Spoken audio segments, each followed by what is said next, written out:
News చూద్దాం. జగిత్యాల జిల్లా కోరుట్ల ప్రకాశం రోడ్డులో భార్య కాపురానికి రావడం లేదని భర్త గాజుల అజయ్ ఆందోళన చేపట్టాడు. భార్య పుట్టింటి ముందు బైఠాయించి నిరసన తెలిపాడు. 2 ఏళ్ల బాబుతో తన భార్య తల్లిగారి ఇంటి వద్దే ఉంటుందని వాపోయాడు. అత్తవారింటికి వెళితే తనకు రక్షణ లేదని భార్య శివాని విలిపిస్తోంది.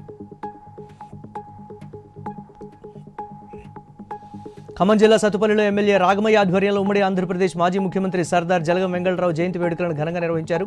ఆయన విగ్రహానికి పూలమాల వేసి నివాళి అర్పించారు. ఖమ్మం జిల్లా అభివృద్ధికి ఆయన చేసిన సేవలను గుర్తు చేసుకున్నారు.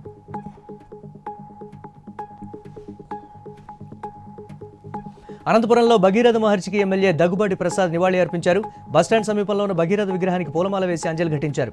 ప్రయత్నం ఉంటే ఏదైనా సాధించవచ్చని భగీరథ మహర్షి నిరూపించారని చెప్పారు. రాష్ట్ర ప్రభుత్వం చేపట్టిన ప్రాజెక్టులన్నీ పూర్తి చేస్తామన్నారు ఎమ్మెల్యే. ప్రకాశం జిల్లా సింగరాయకొండలో కొత్తగా నిర్మించిన కోర్టు భవనాన్ని హైకోర్టు న్యాయమూర్తి జస్టిస్ మన్మథరావు ప్రారంభించారు. న్యాయ వ్యవస్థను ప్రజలకు చేరువ చేయడం కోసం కోర్టును ఏర్పాటు చేశామన్నారు. జిల్లా ప్రజలు న్యాయ సేవలను వినియోగించుకోవాలని కోరారు ప్రధాన న్యాయమూర్తి.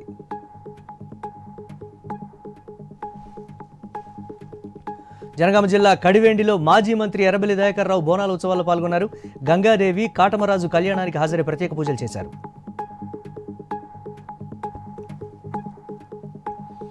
మహబూబాబాద్ జిల్లాలో ఏసీ బస్సులను ప్రారంభించారు ఎమ్మెల్యే యశస్విని రెడ్డి.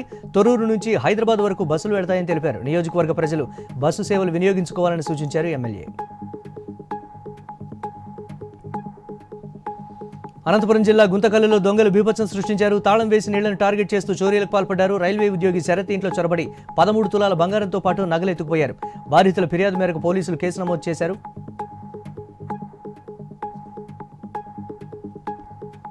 వైసీపీ నాయకులు కక్షపూరిత రాజకీయాలకు పాల్పడుతున్నారన్నారు విజయనగరం డీసీసీబీ చైర్మన్ కిమిడి నాగార్జున.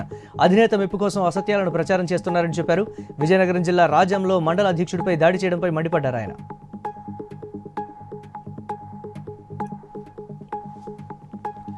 సగరుల కులదైవం భగీరథ మహర్షికి నివాళి అర్పించారు మంత్రి బీసీ జనార్దన్ రెడ్డి. కర్నూలు జిల్లా బనగానపల్లిలో మహర్షి విగ్రహానికి పూలమాల వేసి అంజలి ఘటించారు. ప్రభుత్వ అధికారికంగా భగీరథ మహర్షి జయంతిని జరపడం సంతోషంగా ఉందన్నారు. తూర్పుగోదావరి జిల్లాలో నీట్ పరీక్షలు ప్రశాంతంగా ముగిశాయి. జిల్లా పరిధిలో 8 పరీక్షా కేంద్రాల్లో 2760 మంది విద్యార్థులు హాజరయ్యారు. నీట్ పరీక్ష ప్రక్రియను జాయింట్ కలెక్టర్ చిన్నరాముడు స్వయంగా పర్యవేక్షించారు.